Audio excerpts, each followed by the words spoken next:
Hello all, I am Varsha and you are watching the series of success stories brought to you by Indian Achievers Forum. So as you all know, the series is all about the prominent achievers of the country who has made India proud in some way or the other. The main focus of our series is to make you all know about the experiences and achievements of our guests. So today, in the same sequence, we have with us Mr. Siddharth Singh, who is the CEO of Quail Infotech Private Limited. But before we actually start the conversation with him, let's have a look at a very small video which will make you know about what we actually do.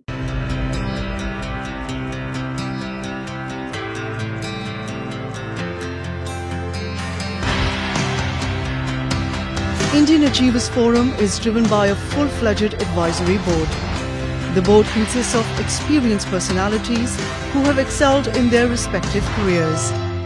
Together, the forum organizes conferences, events, workshops, exhibitions, trade shows and B2B initiatives in India as well as abroad. Where there is passion, there is achievement. And where there is achievement, there is Indian Achievers Forum.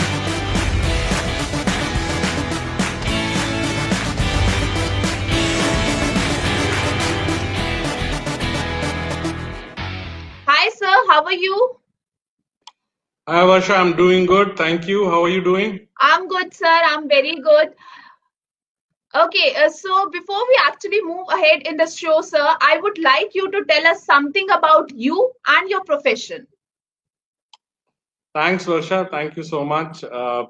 Talking about me, I'm a very simple man coming from a very humble background. My father was into government service. He worked with the Airport Authority of India. Mom was a housewife. And I grew up in Delhi. All my education and schooling was in Delhi. I did my college also from Delhi, passed out. Then had a regular career like anybody else. Worked with great companies like GE Capital, Wipro, Adventity. I think the only exceptional factor is the exceptional people I met in these companies, who have helped shape me, including starting obviously with my parents who have helped shape me as a person, and the great leaders who I had an opportunity to work with, like Rishad Premji, Mr. Arvind Thakur at NIT Technologies, and Mr. Pawar at NIT Technologies. That's in a nutshell about myself. About the company, Quail Infotech is a laser-focused company in automation and artificial intelligence. We have continued to focus in working in digital technologies like RPA and AI to ensure that we improve efficiencies of enterprises, as well as look at how we can improve the experience of users of these enterprises, customers. So that has been our focus throughout. And thank you for having us on the show. Our pleasure, sir.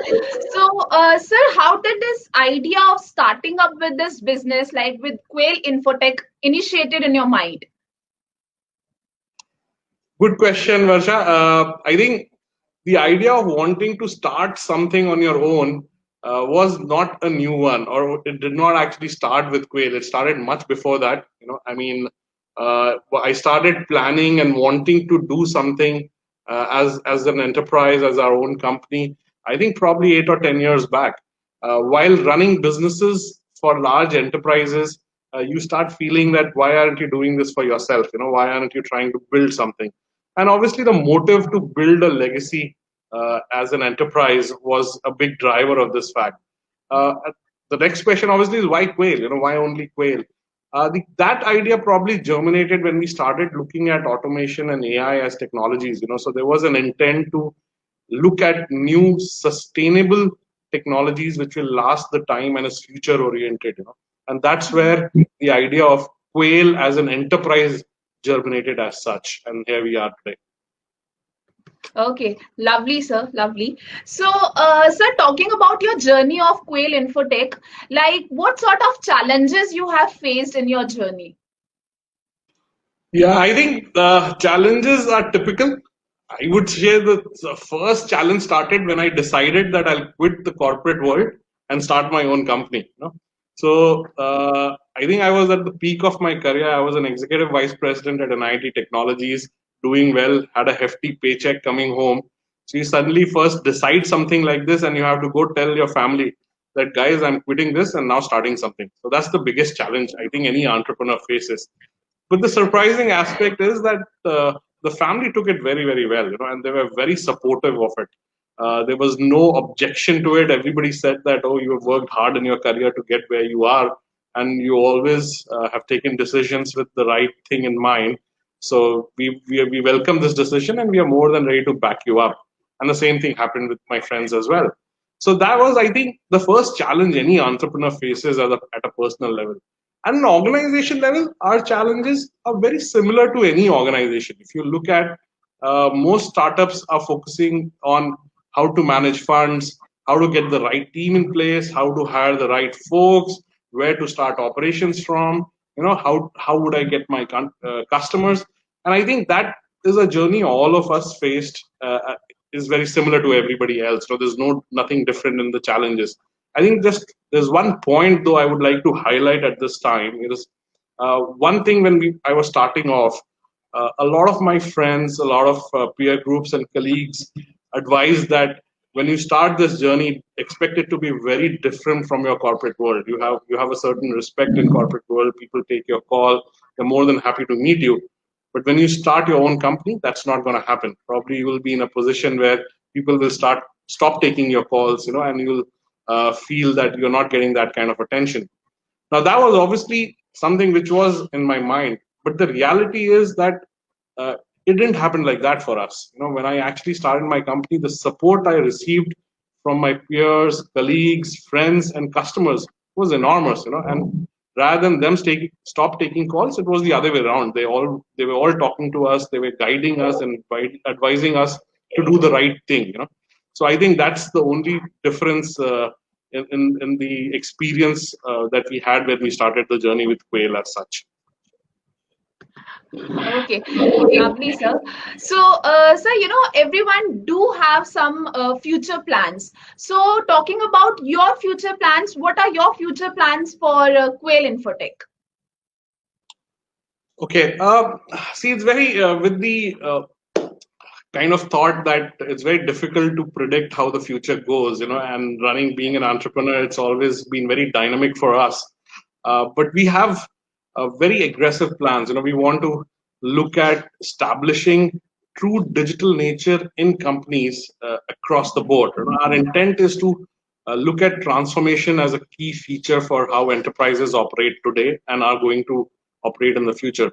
So Quail is going to continue to focus towards that. That's one piece of the plan.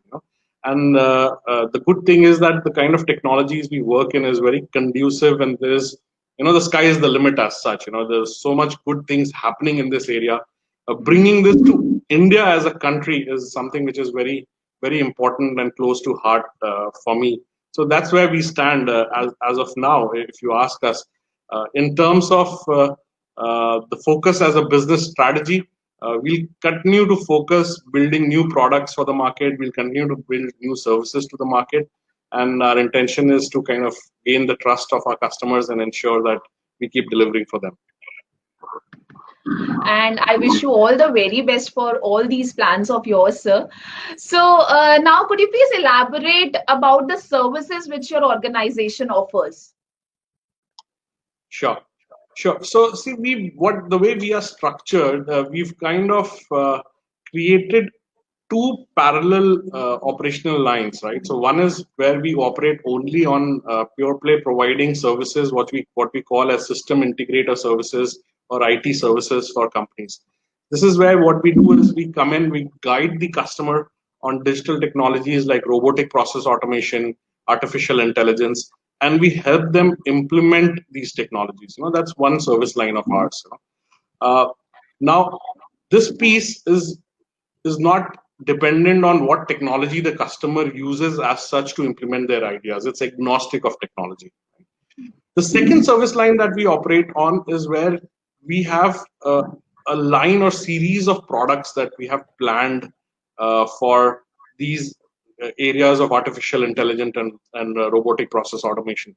The intention of these products is that we've seen a lot of good products come out in the international market, but we've always seen that Indian products are left behind in some way or the other. So what we wanted to do is look at providing what we call as customized off-the-shelf products, like our Ivozo as a tool, which is an RPA cum AI combination tool, is one of these service offerings on the product side. In addition to that, we have many more, right? We also have a finance and accounting product that we offer for large customers. There's on the cards, we have a GST product which is coming on, where we want to make GST filing very, very easy for enterprises. Today GST is a big issue for entrepreneurs in the country because the dynamics of it is still being adopted, and people still don't understand how to do it. So our intention is to look at that as an area. In addition to this, a couple of other product lines on the artificial intelligence side is we want to offer something which is plug and play for companies to utilize AI as a technology inside their organization. And the way we want to do it is offer it on the cloud, and companies can simply plug in whenever they want to do an AI project and they want to look at AI as a project. You can use this as a cloud service and simply plug in and test their AI build out. Similarly, process discovery, which is another AI tool that we are going to offer, is which will look at enterprises and identify gaps in their operations and try and streamline them. Basically, identify where there is wastage and any repetition that is happening, so that companies are able to reduce cost and become more efficient, in terms of not doing something which is not required as an organization. So this is the product service line. And our intention is that we'll keep adding more and more products to it to make life easy for our customers and businesses in hand. Okay. So, sir, what are your thoughts on this vocal for local wala theme? And also, how is your organization contributing towards it? Fantastic. I think, see, this is a very, very important concept as such. What is happening is that a lot of times we try and replicate something from one zone to the other. And the reality is that it's not a fit for all kind of a solution or a fit for all kind of a product. So I really, really believe, and I think in terms of understanding demographics of our customers in that specific region and customizing whatever we are offering to that particular region, right? So, I mean, we are very, very in for this kind of a situation, and we believe that localized solutions is the way to go. And you can't simply do that. And a lot of time we see all these international products that come into the market in India. They're not customized for India. If you look at even the big ERP companies or bigger players, it's us adjusting to the product. Even though we are buying the product, we end up adjusting to them, which is, I think, a little skewed in thinking. If you really ask them, the product should be customized for us as a country. I mean, even if you look at even the bigger players like Microsoft, coming with a Hindi version was such a big challenge. We had to learn English to use Microsoft initially, right? I mean, as a kid when we were growing up, and that limits the scope and use of that product. So customizing for the local requirements, the local demands, is the way to go for future, and that's where it plays out. So I strongly believe that's the right way to go, and we want to do as much contribution to it in whatever way we can in our product scenario and in our solutions that we offer in the market. Okay, so now comes the favorite question of mine, and that is, what are your feelings about winning this Indian Achievers Award? Thank you, Varsha. I think it is not just me. It's the entire organization at Quail and the entire team at Quail, which is very excited about it. We work hard day in and day out, and when somebody comes in and recognizes us with the award, and if you can see, the award is sitting right behind me on my desk, at the back of my desk, visible to you as well. It's a very great moment. It's a moment for us to celebrate and be happy about it, that we got recognized for something, for all the hard work that we have put in and all the effort that we have put in. And Indian Achievers has been a prestigious award that is recognized in the country, and then we were looking at who all are the past companies that got it, and that excited us even more, that we are coming into those leagues and getting recognized in those leagues is very, very exciting for us. So thank you again on behalf of the entire team at Quail for considering us for this and then giving us this award as well. You surely deserve this, sir. Okay. So now, if you could tell us a bit about your social contribution, sir. Great. So social for us has been hand in hand with the organization. When we see a lot of times, I strongly believe in improving life in our country. And I didn't talk about Atmanirbhar Bharat scheme, that the theme that was talked about by Prime Minister Modi, and it's something that we believe in very strongly as an organization. So what we have done is we have kept different tracks where we contribute socially to the country as such, and to people as such, to give back to the society.